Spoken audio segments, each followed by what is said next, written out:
1 and 2 were pretty simple, but we will talk about them. And I'm going to do them both with a pencil so I can erase it. But if I'm looking at number 1, it tells me PQ is 9, so I'm going to label that as such.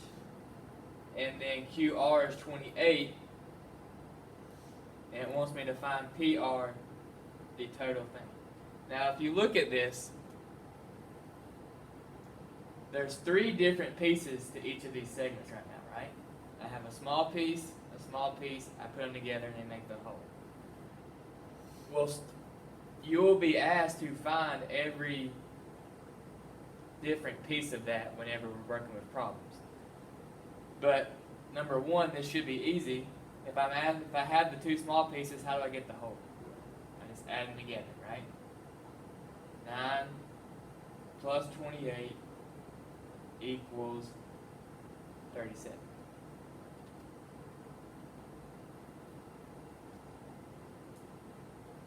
But then,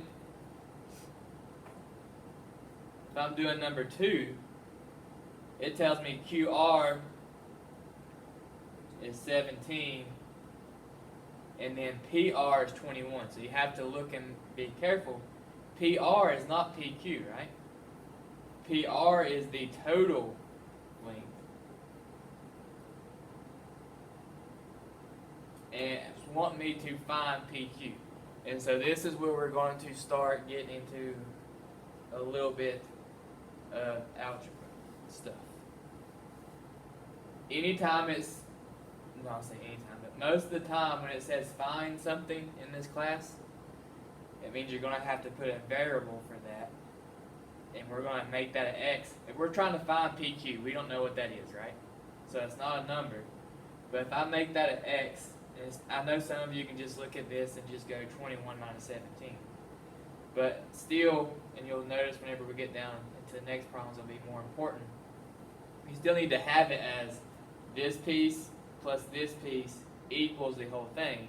Because if I set that up like that, that would be x plus 17 equals 21, right? And then if I'm just solving that like I'm solving a simple algebra problem, I would subtract 17,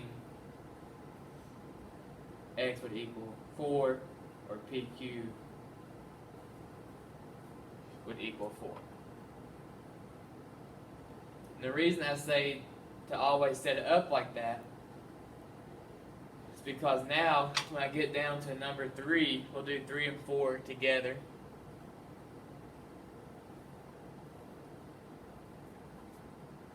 It tells me to find the value of x. I have x in both pieces of my segment. It tells me EG is 71. And so I'm going to have to set up my equation before I can figure out what x is. But it's still, this piece plus this piece would equal the whole thing together, right? And so to set up that equation, I would have 8x minus 17 plus the other side, 5x minus 3. Technically, I should put parentheses around each of these, but since I'm just adding, the parentheses don't matter and they'll just get dropped anyways, right? And that equals the whole thing, which is 71. My first step to solve an algebraic equation like this is to combine like terms, right? So on the left side, I have 8x plus 5x, so that would make 13x. Then I have negative 17 minus 3, that would be minus 20, equals 71. My next step would be to add 20.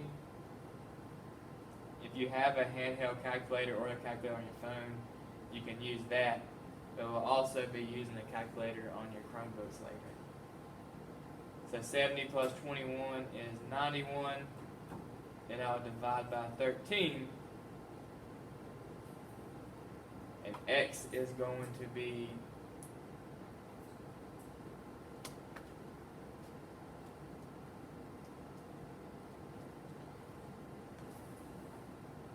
equal to 7.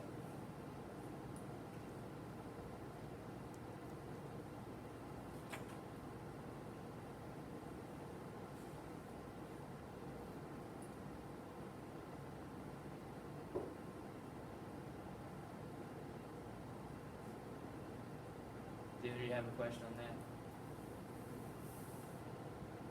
So number 4 is actually going to end up with my equation set up a little differently, because if I look, TV is my entire piece, and now I have an x in my total.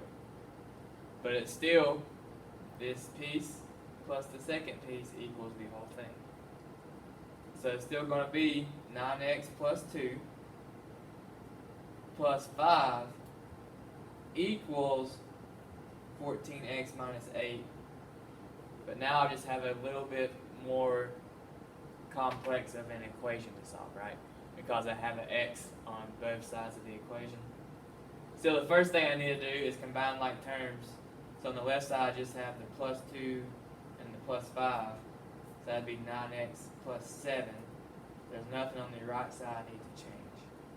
Now, most of you always learn to get the x on the left side of the equal sign, right? I don't care if you solve it with the x on the left or the right, whatever you think is best for that problem. But whenever I do the notes and examples, since most of you know, or I've always done it by moving the x to the left, that's the way I'm going to do it. So I'm going to move the x first, and then remember, anytime you move to the other side of the equation, you do the opposite. So if I'm moving this 14x to the left side, it's a positive 14. So I subtract 14x, so it'll cancel from the right side. And so now I have 9x minus 14x, which would be negative 5x plus 7 equals negative 8. I'm running out of a little bit of room, but that's okay. Now I need to get the negative 5x by itself, so I need to move the plus 7 to the other side, so I would subtract 7. And so that leaves me with negative 5x equals negative 15. I'm going to move this up to here so you can see it better.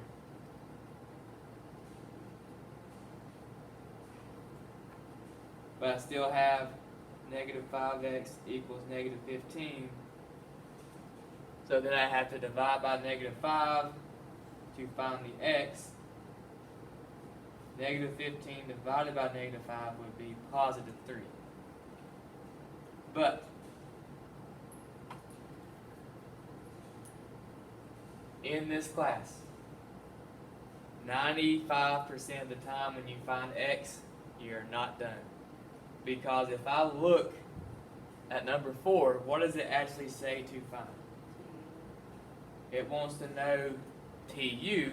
It wants to know how long TU actually is. So I have to go back and plug that x back into that, right? And so I look at what it's wanting me to find. It says TU, so it wants me to find this segment. And so that is just the 9x plus 2, right? So TU equals 9x plus 2. I know x is 3, right? So that would change to 9 times 3 plus 2. By order of operations, I do the 9 times 3 first. 9 times 3 is 27. 27 plus 2 is 29.